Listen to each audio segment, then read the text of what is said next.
Welcome back to the 2025 Roundup in Lo-Fi, a video I split into two parts on account of my being too scatterbrained to get it all done in one video.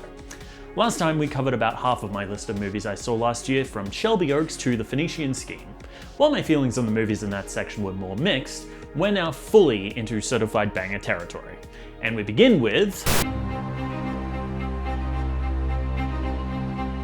In the not too distant future, men 18 and up all around America sign up for the long walk. The challenge is simple. Keep walking forward at 3 miles per hour. If you slow down or stop, you get a warning. If you get 3 warnings, you die. Last man standing becomes rich beyond avarice and gets their deepest wish granted. This year, Raymond Garrity is joining the long walk to get money for his family. On this walk he meets Peter McVrees, and despite the situation, the two become friends. I find it interesting, and probably a sign of the times, that this is one of 2 adaptations of a Stephen King dystopian novel about a game or challenge that either gives you a more $1 billion or blows your shit smooth off. Of the 2, this is definitely the more downbeat one, settling into a pretty depressing tone pretty quickly. But it isn't dour for dour's sake. I think it would be pretty easy to tell this story with a nihilistic everything sucks tone, but the movie becomes about finding the moments of beauty, even when stuck in a system that is going to straight up kill you. This moment matters, Peter says to Raymond at some point. Every moment matters. It's a philosophy he's developed after years on the street, fending for himself. No matter how much everything sucks, every single moment matters. Every good memory is worth fighting tooth and nail the rest of the time. Peter's philosophy becomes the cornerstone of the movie. Despite being pitched against one another in a walk to the death, the contestants sing together, tell stories, come together to tell the general overseeing the walk, played by Mark Hamill, to go fuck himself. Despite how insanely bleak the situation is, humanity still shines through. It's kind of beautiful in a way. All of this said, it might seem to some that a movie where everyone walks in one direction for 100 minutes might not sound like the most thrilling movie in the world, but Francis Lawrence's careful direction manages to avoid this. Despite their frequency, there are 50 contestants, the kills are gut-wrenching at every turn, simply because of how much Lawrence gets us to care about these characters. It might seem strange to say the most tense part of the movie is the bit where they walk up a hill, but in context it truly becomes terrifying watching the exhausted contestants try to struggle up lest they lose their lives. That the scene lands with all the impact it needs to is a testament to Lawrence's knack for tension, which he previously demonstrated so well with Catching Fire. And of course, Lawrence knows when to get out of the way and let the actors carry the film. Praise aplenty has been heaped on Cooper Hoffman and David Johnson for their performances as Ray and Peter, and for damn good reason. The pair carry much of the film on their backs, and their performances are some of the best this year, especially Johnson's. However, the talent in supporting is just as compelling. Tootniot's performance as Arthur Baker, one of Ray and Peter's friends, is one of the best supporting performances I've seen all year. While I can't say I'm surprised he's getting absolutely zero emotion for an award for his work here, I will be annoyed about it anyway because he is that good. So if it's great acting and solid storytelling you're looking for, The Long Walk is a definite recommendation. 2 men kidnap high-ranking corporate executive Michelle Fuller, convinced that she's an alien. They hold her hostage, demanding that she reach out to her superiors to put an end to their reign over planet Earth. But have they got the wrong idea? Is she really an alien or just a corporate asshole? Bugonia is one of these movies that I do like, but have one big note on that I think somewhat kneecaps the point of the film. See, for the most part, everything about this movie works. Yorgos Lanthimos' strange personality doesn't work for everyone, but his combination of uncanny wide lenses and Kubrick-esque blunt dialogue describing the insane straight up works on me. I think it's even more a perfect fit for a film like this, 2 conspiracy theory nuts describing the most insane explanation for why Emma Stone is an alien, with a completely straight face, makes for a great joke in of itself. But most compelling to me, Lanthimos takes the opportunity to explore internet echo chambers through the characters of Teddy and Don. See, the way Teddy's obsession with proving Michelle is an alien is written sounds a lot like the modern right-wing conspiracy theorist. He does his own research. He proposes alternate medicine as a way to counteract the mind-reading abilities of the Andromedans. His obsession is based on things he read on the internet, spread around by an insular group of people who believe the same thing. Moreover, the film seems interested in how predatory these circles can be. See, Teddy's cousin Don is mentally disabled and lacks confidence in himself. Teddy takes advantage of this to drag Don into his echo chamber, assuring him that believing that aliens will run the world will set him free and make him stronger. It feels all too real and all too familiar to how groups who believe crap like vaccines will kill you or that the earth is flat sucker people into their fold. Most importantly, the conspiracy theory is based on real concerns about climate change. The message appears to be that conspiracy theorists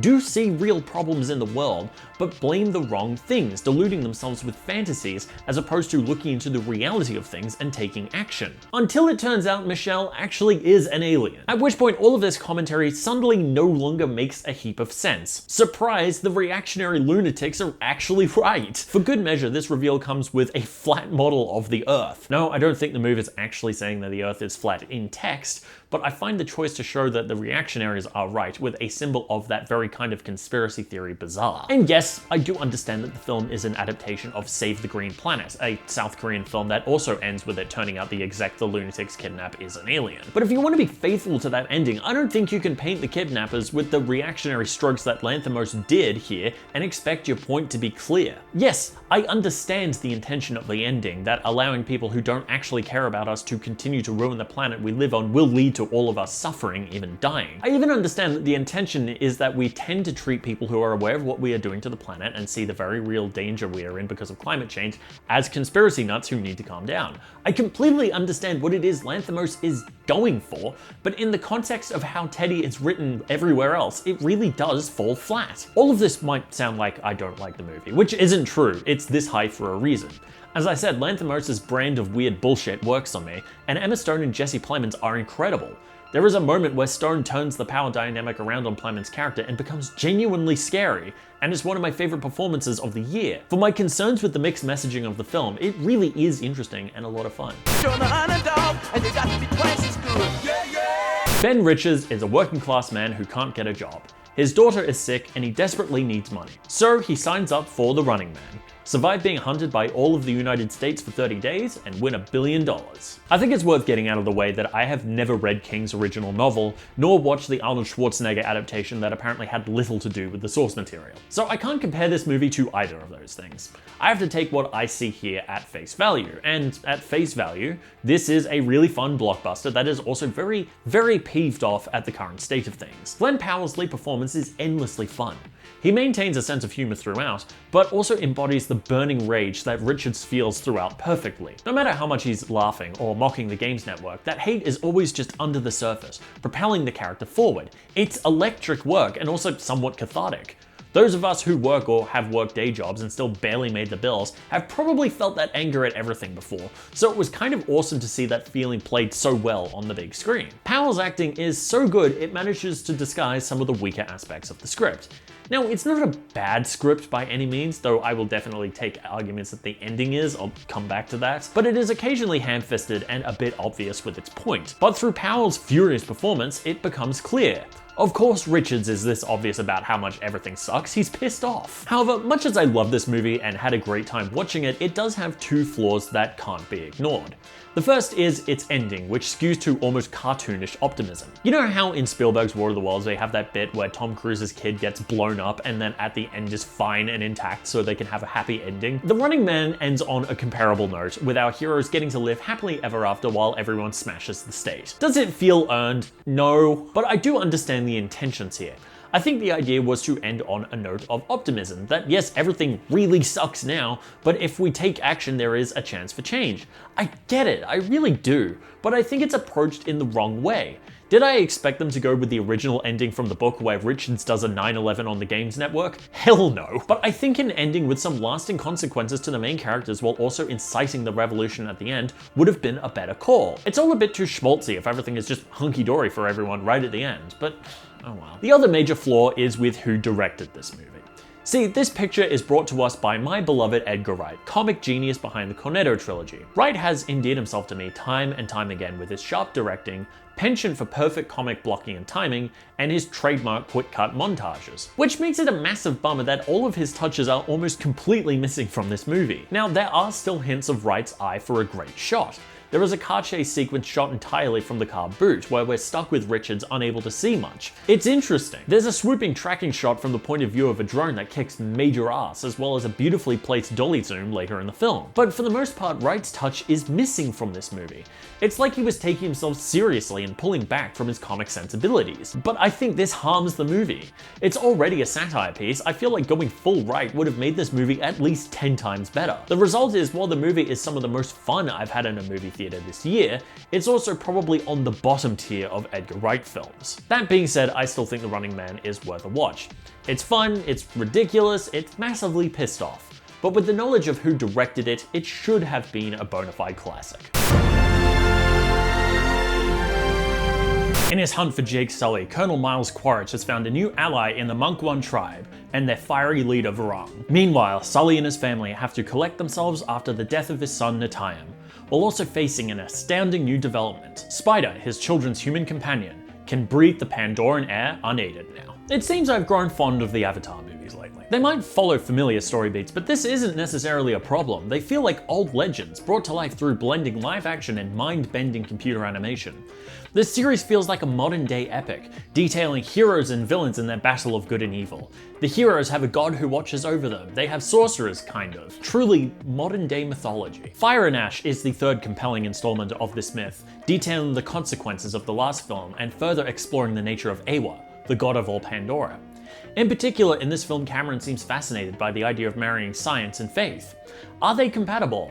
Are they in fact two sides of the same coin, each explaining half of the story? Early in the film, Kiri, the daughter of a human scientist Na'vi avatar, adopted by Jake, grants Spider the ability to breathe the Pandoran air while in a trance state. On a scientific level, Spider's body becomes host to a complex network of mycelium that allows him to breathe and connect with the network of flora and fauna that spans Pandora. But this plan was revealed to Kiri by the arrival of a seed from the Great Tree, something that earlier movies established were signs from Awa. Was it Awa's will that Spider be given this chance to breathe? Did she send a sign to Kiri to show her the way? The movie certainly seems to want you to think so. There might be a rigid scientific explanation for the connection the Na'vi and all other lifeforms have to each other, that they all have this complex of mycelium in their bodies and connect to a greater complex that spans the moon of Pandora. But there is still something mystical that lives inside of this complex. It is alive and, for all intents and purposes, as powerful as a god. Is Awa a conscious being, or just the sum of this network? Could both be true? Even more interesting is the exploration of Awa's limits through Varung, the latest addition to the cast of colourful characters on Pandora. On the surface, she's a madwoman waging war with the rest of Pandora and spreading her gospel of fire. The only truly pure thing in this world, she calls it. When she was a child, her forest was destroyed by a volcano. Under the impression that Awa turned her back on her people, Varung ascends the volcano and learns the way of fire, vowing to bring that power to the rest of Pandora. She wages war with Awa for abandoning her, but the true tragedy is that Awa couldn't do a thing to save her people. She may influence the animals and the plants and can send them to aid the Na'vi when they call for help, but she has no dominion over the ground, the rocks, or the volcanoes because they are not organic. Because of this brutal demonstration of Awa's limits, Varung believes she has turned her back on all of Pandora. I think the most interesting thing about this thread of the film is the implication that Varung has become vicious and brutal because she's cut herself off entirely from Awa. Early in the film, her tribe is showing capturing Na'vi traders and cutting off their Kuru, the Na'vi's connection to Awa. We understand from context that this is a fate worse than death to most Na'vi. This sickening act of brutality seems to be in aid of making Awa weaker by starving her of connections to her people. But does Varung understand the horror of what she's inflicting on her captors? If she does she care? It's a testament to how much movie there is in Fire and Ash that this tangent barely covers a quarter of the film. There is family drama aplenty. Jake Sully blames himself for the death of his son and takes it out on his other son Loak because he reminds him of himself. Loak struggles to gain acceptance from his father again and to become a warrior in his own right. Spider and Kiri explore their budding relationship now that Spider can breathe the air. And the implication of Spider's newfound breathing rock the Sullys. If the human colonizers can learn how this mycelium works, could all humans learn to breathe the Pandoran air? What would this mean for the Na'vi? James Cameron approaches all of this and even more with his usual graceful approach to epic storytelling. I've been sore at Cameron at late on account of his wishy-washiness regarding AI, but the fact of the matter is he is an incredible filmmaker. His vision with Avatar is mind-bendingly massive, and without fail he goes for the impossible and pulls it off. Him and his VFX team, who should be winning all the awards every time they put out one of these films. I for one am still hooked and desperate for the 4th and 5th installments he keeps promising. And hey, maybe if we keep him distracted with Avatar, he'll stop fucking with his older movies. Mickey needs to get off Earth, so he signs up for an interstellar trek to a new colony planet as an expendable. Unfortunately for Mickey, this means that he's given all of the worst jobs on board, and if he dies, and he frequently does, they just print out a new copy of him and go from there. By the time he arrives on his new homeworld, he's up to his 17th body. But after an accident where he appears to die to his crew, he comes back to this ship and realizes that a new copy of him has been printed. What will Mickey's 17 and 18 do? Mickey's 17 is no doubt one of Bong Joon-ho's sillier movies. The tone is set pretty early on through Robert Pattinson's performance as he brings Mickey to life with one of his freaky little voices that he's so good at doing. Much of the social and political commentary regarding the absolute clowns we have for politicians and organized religion is done through Kenneth Marshall, a lunatic failed politician that Mark Ruffalo plays as a cross between a Saturday morning cartoon villain and a game show host. But it's a very calculated amount of silliness. Marshall is played as a cartoon, but his actual motives, the destruction of a native species of a planet to set up a pure white planet full of superior people, are realistically sinister. That he and his wife Iltha, also played to scenery chewing heights by Toni Collette, frequently detail their evil plans to annihilate the indigenous life of Niflheim, or find new and interesting ways to abuse the people on their colony mission in the same breath as saying something comically stupid, makes their villainy seem almost blasé, and therefore a lot more terrifying. The same goes for Mickey. The fact that he dies a lot as an expendable is frequently shown with a comedic punch, but that makes it all the more chilling. Early on in the film, one clone of Mickey is reassured that his painful death will make him interesting because, statistically, he'll have the shortest lifespan of any Mickey. This is sold to him as cool. It's a punchline, but the joke relies on the fact that everyone is so blasé about killing him because they'll just print him out again. It actually makes it all the more sickening. This on its own could get a little tiring, but fortunately the story at the center of this bleak comedy is extremely human. At the end of the day, Mickey was a very lonely person when he signed up for the expedition to Niflheim, and quickly finds a soulmate in one of the guards, a woman named Nasha. This relationship is the heart of the film. Nasha is the only one on board who has any real empathy for Mickey, even putting herself in danger on occasion to reassure him through the cruel experiments run on him by the science division. A running joke about their sex life, which is established as Mickey and Nasha rejecting a no intimacy law on board so they can be together, winds up being a crucial tool in the climax of the film, so their connection helps to save the day. Bong's take on the future has up until now been very bleak, but he's not a cynic.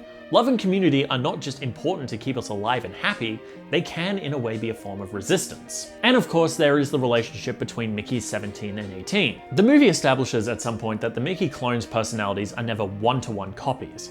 They are the same person, but certain traits are more prevalent in one clone than they might be in another. This gives Bong an opportunity to explore how Mickey feels about his life through his two clones' different reactions to it.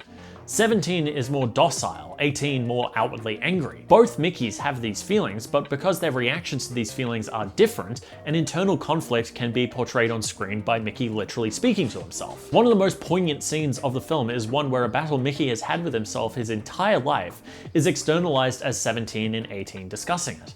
17 blaming himself for an accident that killed his mother, and 18 rolling his eyes and telling him the very real reason it wasn't. "How many times I gotta tell you?" asks 18. The scene might take place in the middle of sci-fi mayhem, but it's still quiet and intimate. It's also worth singing the praise of Pattinson again, as his performances as 17 and 18 make them truly distinct. 17 has the aforementioned silly voice, but Pattinson plays 18 as if 17 was trying to do a Batman voice. At times it is just straight up his Batman voice, but then you can hear 17's high-pitched voice come out from under it. They might have different immediate reactions to things, but they are the same person. It's subtle work, but it's extremely effective. Mickey 17 might be a very silly film, but it's intentionally so, and still extremely rich with Bong's social commentary, black sense of humor, and his heart. I think saying anything further would devolve into spoilers, and I want people to watch this movie, so if you haven't, do yourself a favor. A software weapon named Severus is leaked from British intelligence, posing a global threat. George Woodhouse, a spy with British intelligence, is tasked with finding the mole responsible for the leak. But on the list of suspects is Catherine, a fellow spy, and his wife. I'll keep this review a little shorter because I really do believe that everyone should get out there and see this movie if they can, and I would like to keep the spoilers to a minimum. This is the second of two Soderbergh films released in 2025, and to me it is by a long way the better one. Presence is a clever and interesting film, no doubt, but as I said earlier, I think even Soderbergh would readily admit that it's far more a thought experiment than a coherent narrative. Black Bag, however, feels a lot more fully realized. This is due in part to David Koep's script, which is one of my favorites from him in a while. Most spy films are action-packed thrill rides, following in the footsteps of James Bond or Ethan Hunt. But Koep and Soderbergh are more interested in the psychological impact of being a spy. How does that interfere with your ability to lead personal lives? Is it even possible to fully trust someone, even the person you love most? Most of the film is dinner scenes or office board meetings or therapist appointments where the characters sit and talk these ideas out. But at no point does it become dull. Koep's dialogue is routinely gripping and also pretty clever. A key thread of the film is that both George and Catherine are aware that they're watching each other, but have to hold their cards close to their chests until they know the full picture. It's a hard balance to pull off, but it works perfectly. This is only enhanced by Michael Fassbender and Cate Blanchett, who play George and Catherine respectively. If you're looking for a film with insane lead chemistry, boy do I have the picture for you. Soderbergh's direction also keeps the film moving, both in terms of pacing and style. The film clocks in at a lean 94 minutes, so it doesn't outstay its welcome. Despite much of the film being dialogue scenes, they never drag as Soderbergh keeps them moving with clever shot direction and editing that matches the ebbs and flows of tension. But most obviously visually, the film is awash with heavy light diffusion, casting a soft haze on the picture. This is not only very pretty, but also thematically relevant. In counterintelligence, motives are obscured and hazy. Ultimately, Black Bag is everything I didn't realize I needed in one movie until now. Spycraft, diffused light, a married co-lead with insane chemistry who match each other's freak, and a clever look into the psychological effects of espionage. If you haven't seen it, rent it on Prime or something and do yourself the favor. Thomas Hutter travels to Transylvania to finalize the sale of property in his hometown in Germany to a mysterious and reclusive Count Orlok. In doing so, he unleashes a curse on his town and places his wife Ellen in grave danger. Before anything else, I would like it on the record that the first thing I did on the 1st of January 2025 was watch this movie at a matinee while still nursing the side effects of the previous night's New Year's celebrations. I would heartily recommend that you do not watch this movie hungover. While I liked the movie, I think my wooziness added a level of nausea to the proceedings that I did not need to subject myself to. I think if someone came up to you and said, hey, did you know that Robert Eggers directed an adaptation of specifically the 1922 knockoff Dracula film Nosferatu, this film is pretty much exactly what you'd imagine that to be. Eggers has already established himself as a director who very much does his thing.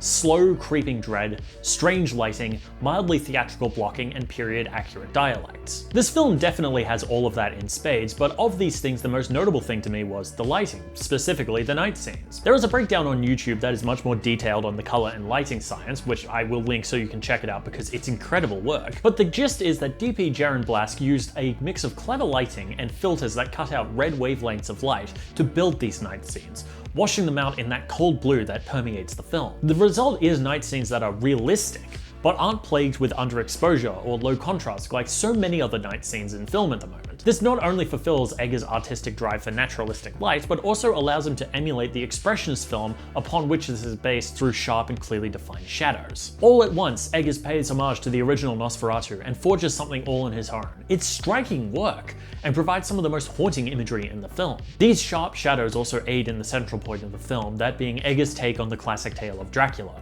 In his eye, this is a story about plague, Orlok becoming the living embodiment of sickness. Everything he touches falls to decay. When he arrives in Germany, a plague comes with him, striking down everyone it touches. Orlok doesn't just terrorize the country he has moved to, he infects it at every turn. Eggers further develops the idea through his realization of Orlok himself. Not as a charming Bela Lugosi, not as a goblin with pointed ears like in the 1922 Nosferatu, but as a decaying husk whose flesh hangs from his bones and whose voice rattles and rasps with every word. In Eggers' eyes, the vampire is death made incarnate, a sickly thing that consumes life at every turn. It's not a new take on the vampire, but through Eggers' eyes it becomes positively queasy. This nausea also applies to Orlok's fascination with Ellen.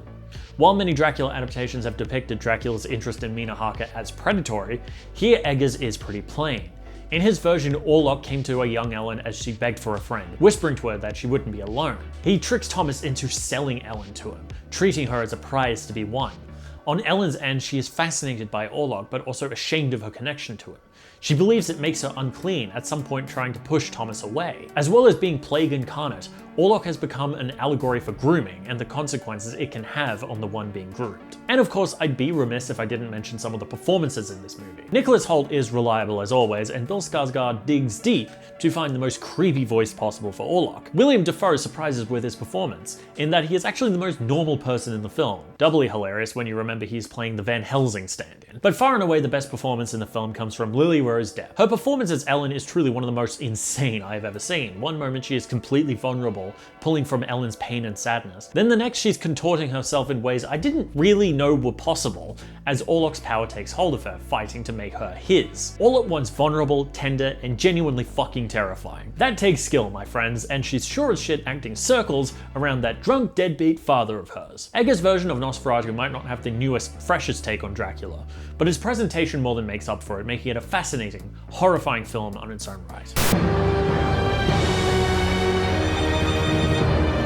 A small-town parish is rocked when Monsignor Jefferson Wicks, a priest with a fire and brimstone attitude, is murdered in a classic lock room scenario. The chief suspect, Reverend Judd Duplessis, a priest known to disagree with and even dislike Wicks. Can Detective Benoit Blanc solve the case and find the real killer?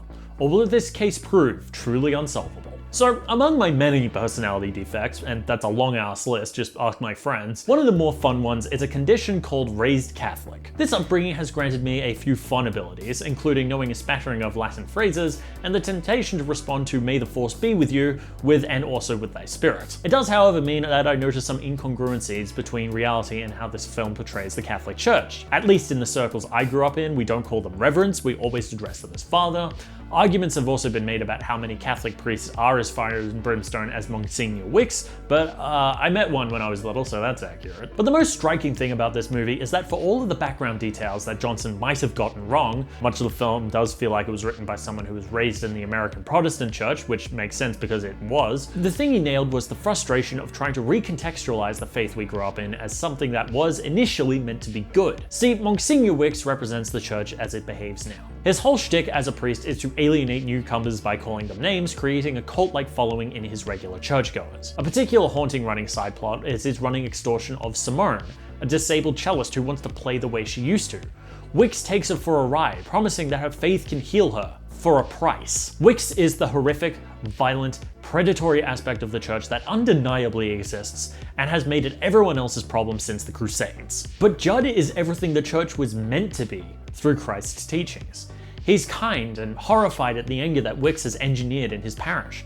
He wants the church to stand for charity, for helping one another. One of the most powerful scenes of the film is one where, in the middle of aiding Blanc in his investigation into the murder of Wicks, he stops everything to comfort a woman whose mother is dying. Earlier, when Blanc expresses contempt for the church, he takes it in stride, even empathizing with Blanc's frustrations. He's by no means a perfect person. He has an anger burning underneath his kind exterior that threatens to burst out at every turn, but every action he takes is to try and help others. Through these two characters, the murder mystery becomes a tussle between good and evil, a battle between the teachings of Christ and the perversions of his words that have held the church up for 2,000 years. It's not easy at all to tell a story about faith that all at once paints it as something beautiful and mystical, while still having sympathy for those who hate the concept. But by golly, Wake Up Dead Man finds that balance. Not just through beautifully scripted discussions on faith and storytelling, but through Johnson's impeccable direction. Throughout this story, Johnson's tactic of showing the same flashback multiple times through different perspectives becomes integral to the idea of faith. The battle between a lie perpetuated by Wicks and his militant version of faith, and the truth of what really happened to his mother Grace. The use of lighting to motivate revelations, be that through faith or empathy, might be a bit more on the nose. During a key speech from Judd on the beauty of faith, the sun peeks out from behind some clouds through the church's stained glass, but it doesn't make it any less powerful. Wake Up Dead Man might lack some of the panache that Knives Out had. The characters that aren't Judd, Wicks, Blanc, or the killer aren't nearly as fleshed out as in the first film, and some of the humor might land with a notable clunk, but this is a film that summed up very neatly a battle I've lived with since I was a teenager, trying to rationalize my belief in the supernatural with the realization of how problematic some of the things I'd been raised to believe were. For that, I can't thank it enough. It's been 28 years since the outbreak of the rage virus in Great Britain. Society on the island has splintered into insular communities, one of which we meet in North England. A young boy, Spike, leaves his island village with his father Jamie to learn how to fight the infected.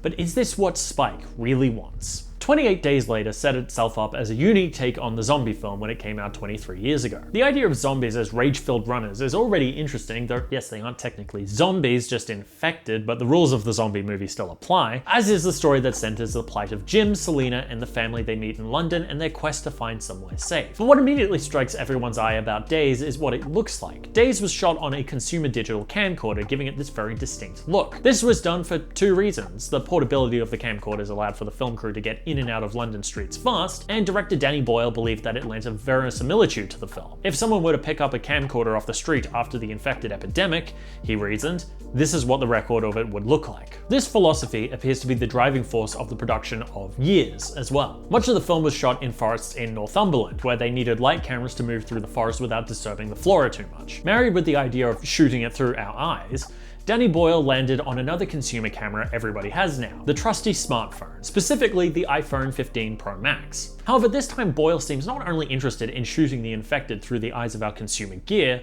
but pushing the limits of what such a camera can do cinematically. So many films that are sold on the shot on iPhone gimmick try to pretend that they too can be high-power cinema cameras. Soderbergh is guilty of this too to an extent. But Boyle isn't trying to pretend that. He leans into the glitches that come with shooting on a camera with this smaller sensor size, low dynamic range, poor low light capabilities, to create memorable images. The limitations of the iPhone aren't a bug to him, they're a tool. The result is a film that feels truly fresh. For the first time in years, digital cinema was truly exciting to me. Instead of trying to pretend it's just film, or do the same sort of flat lighting everyone else seems to be doing at the moment, Boyle has tried to do something that only digital cinema can do. It rocks. And that's to say nothing of the truly insane swings Boyle takes in the film, such as the kill shot bullet time effects that freeze carnage in place as Jamie and Spike shoot down infected. By the way, take a look at the rigs they used to capture this effect. They're fucking nuts. All of this on its own makes for a fresh, exciting film. But the real draw of the film is its humanity. At the end of the day, this isn't a film about how the infected have evolved and changed in 28 years, it's about Spike, a young boy who grew up in infected England. It's about how he's growing up in an England that has been completely devastated. What future does he have? How will he and any other kids born into this world survive? It's a question that feels timely too. Boyle and Alex Garland might be framing it in a zombie apocalypse, but the question can be applied to the youth of today and how they're going to navigate a world plagued with climate crisis and increasingly totalitarian regimes. What meaning do we find in a life that is consumed by these factors? Boyle and Garland's answer: the people we love. Through all of the infected stuff and the expectations of it in his shoulders, the thing Spike cares about most in the world is his mother. For her, he will brave the hellscape of infected England in the slim hopes that the allegedly mad Dr. Kelson can help her. In a world that seems daunting and overwhelming, in a world where it feels like we can't fix anything, fight for your community. Fight for the people you love. 28 Years Later is kinetic, insane, and touching cinema. Couple Boyle's insane direction with a fantastic script from Garland and incredible performances from Alfie Williams and Jodie Comer, and you have something truly special. And while I am a bit bummed that Boyle didn't return for part 2, I am nonetheless excited to see what Nia DaCosta does with the Bone Temple, especially given the ending of this movie. It's the most insane thing I've ever seen. And if DaCosta can match that lunacy, she wins no matter what else happens. One night, at 2:17 AM, the entirety of a Year 3 class, save for one, run out into the night, completely disappearing. Who is responsible for this? Is it their teacher, Miss Justine Gandy? Or is something else at play? There are times when you know immediately with a film that you're in for one hell of a ride.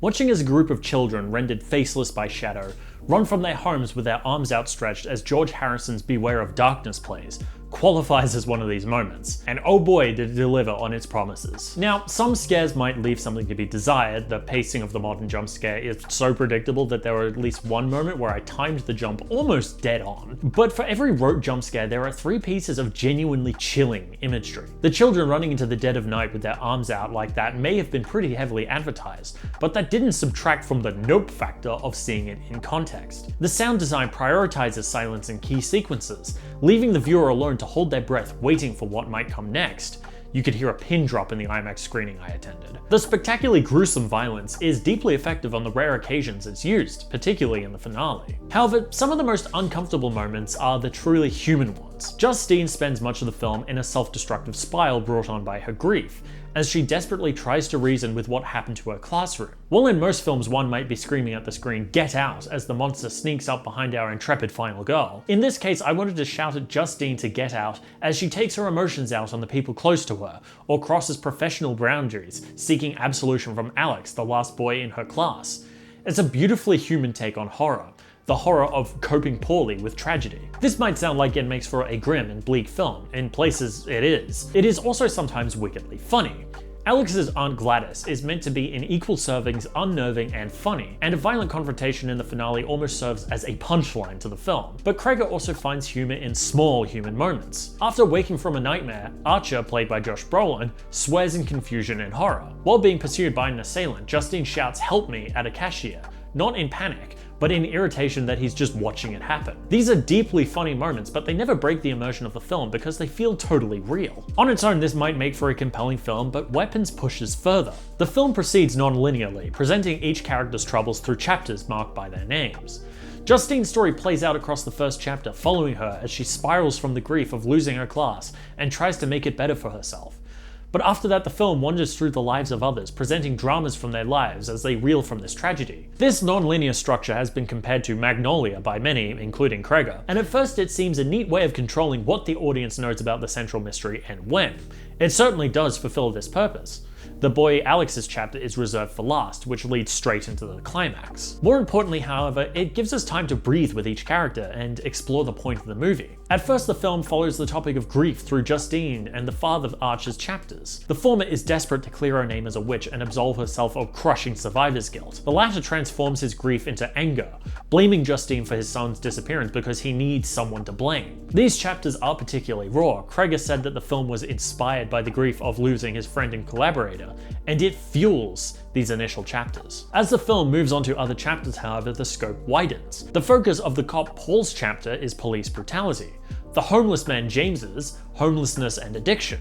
These might seem somewhat unrelated to the central topic of the disappearance, but together with the main premise, a reminder that a class full of children suddenly being gone and a horror that entails, a through line forms. The film appears to be a portrait of America, a country that is crumbling under the weight of violent police officers, the persistent failure to help the less advantaged, and of course the unavoidable connection between an empty class of children and school shootings. This last connection is almost spelled out to us, as in a dream sequence Archer sees a massive assault rifle loom over his house seconds after his son ran into it. Without revealing specifics, the final thrust of the movie portrays the force that took these children as old and sick, requiring the lives of these children to sustain itself.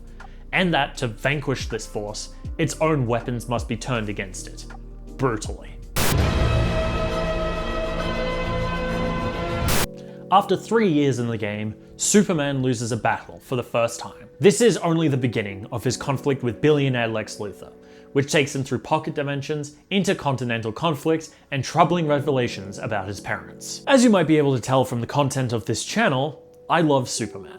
He's always been hugely important to me, from reading my dad's comics obsessively, to drawing my own, to running around my primary school with my best friend, jacket around my neck, saving the world from the villains that plagued the schoolyard one lunchtime after another. Man of Steel had never resonated with me, but I had high hopes that this one would.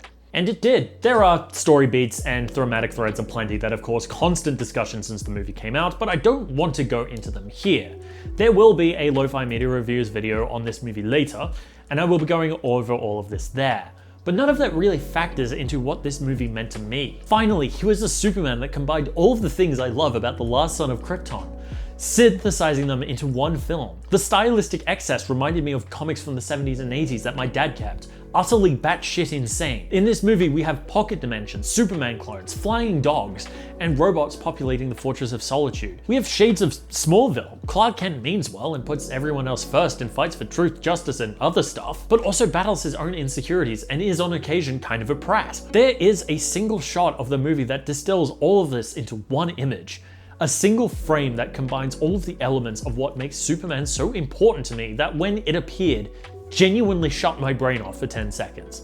All I could think was, there he is. There's my Superman. This, I think, is the reaction James Gunn was looking for. One thing becomes clear pretty quickly, and it's that Gunn wanted this film to be a thesis statement for Superman. Who is he? What does he stand for? Why, in a world saturated with other superheroes, do we still need Superman? The film also seeks to reject, or at least contest, some of the more controversial aspects of Zack Snyder's infamous take on the character, making him less a God-sent hero who is above the rest of us, and more one of us who happens to be from somewhere else, fighting for us because it's the right thing to do, and not because of some mandate passed down to him. The trouble is, this is a lot for one movie to do, so it juggles these threads occasionally haphazardly. The result is, while I think Gunn's message is perfectly clear, the fact that some of his conclusions are a little rushed so he can get back to his other point has led to months of people asking, James, what did you mean by this? Again, I will investigate all of this in a later video because it's all quite fascinating, but the takeaway I want this section to have is that while I understand Gunn's gut instinct to say everything he wants to about Superman all in one movie to prove to us that the Man of Steel can still work in cinema in Big 25, this movie is sometimes less than graceful at saying what it's trying to say as a result. But the thing is, at the end of the day, this doesn't take away much from what the film means to me. The marketing of the original 1978 Superman film used the tagline, "You'll believe a man can fly." Sitting in that IMAX theater the first time, I think I finally truly understood that line.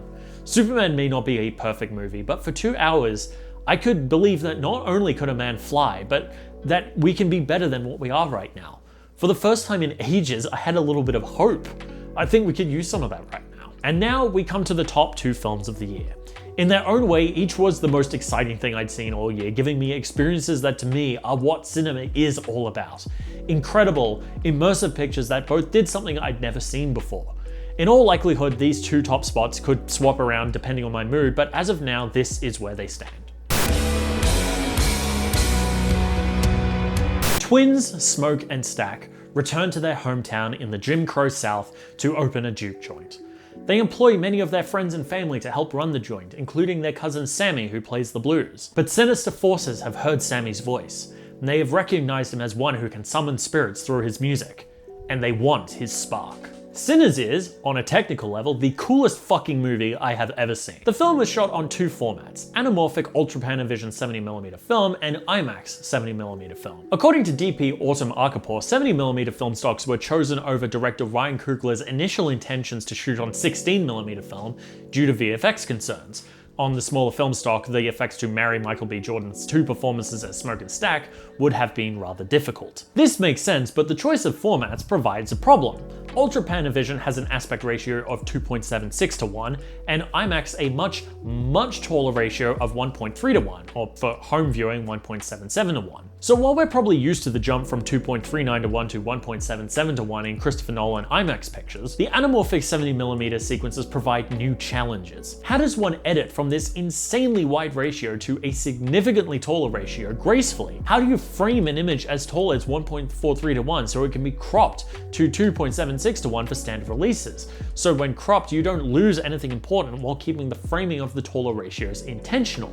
How do you make this work? The answer Arkapour landed on appears similar to the philosophy Hoyt van Hoytema applies on Nolan films, framing primarily for the much wider ratio and protecting for the taller. The result is that the IMAX sequences have massive amounts of headroom in the full IMAX ratio, but if you're watching the movie on a screen that massive, your brain is likely only going to select the information in the middle of the screen anyway, leaving the headroom as more peripheral immersion. However, great care seems to have also been taken to frame the IMAX sequences for home viewing, as all the IMAX shots feel perfectly framed for 16:9. You get more headroom, yes, but not a distracting amount.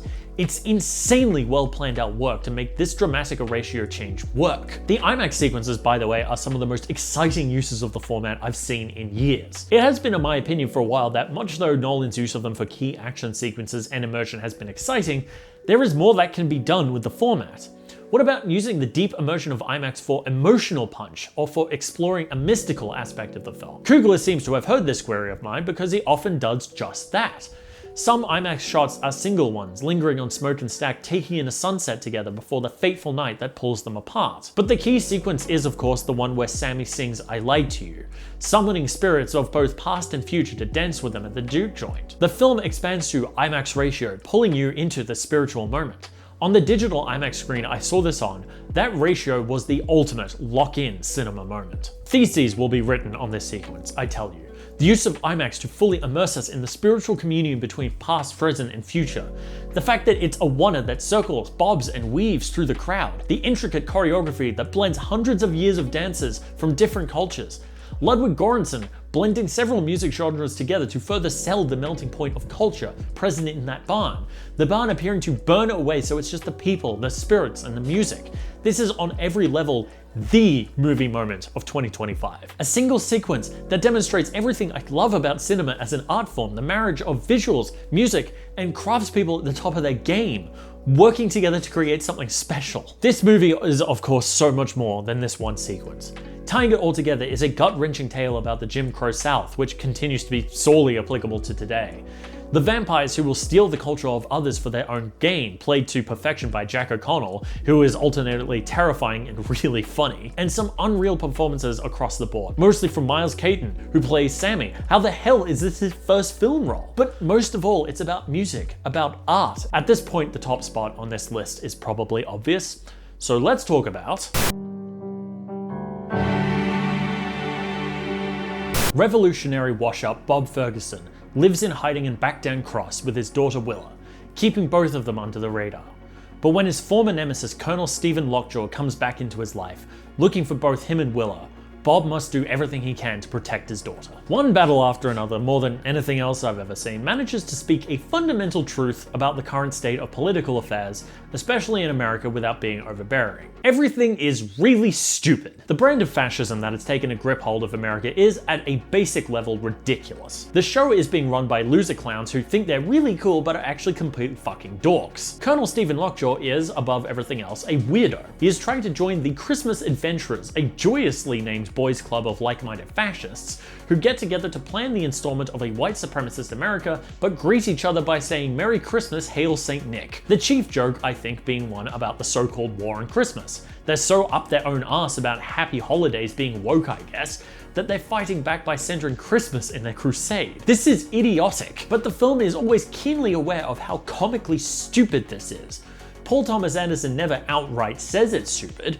As with his other films, his tactic here is to just show you what is happening with little filmic commentary, but it's clear we're meant to laugh at these people. But we're also meant to be terrified of them.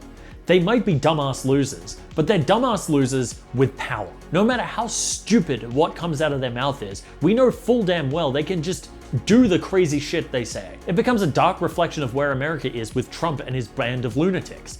Everything they say is comically stupid and insane, but they can do it. I think Steven Spielberg said it best when he compared it to the comedy of dread that is Doctor Strangelove. It takes it to a point where you want to laugh, because if you don't, you're going to start screaming. This philosophy is distilled in Sean Penn's unhinged performance of Lockjaw. Sometimes he's hilarious, painting Lockjaw as this pathetic loser with absolutely no self-awareness. We are meant to laugh at him. But Penn also brings a genuine menace to the role, sometimes crossing over to being genuinely sickening.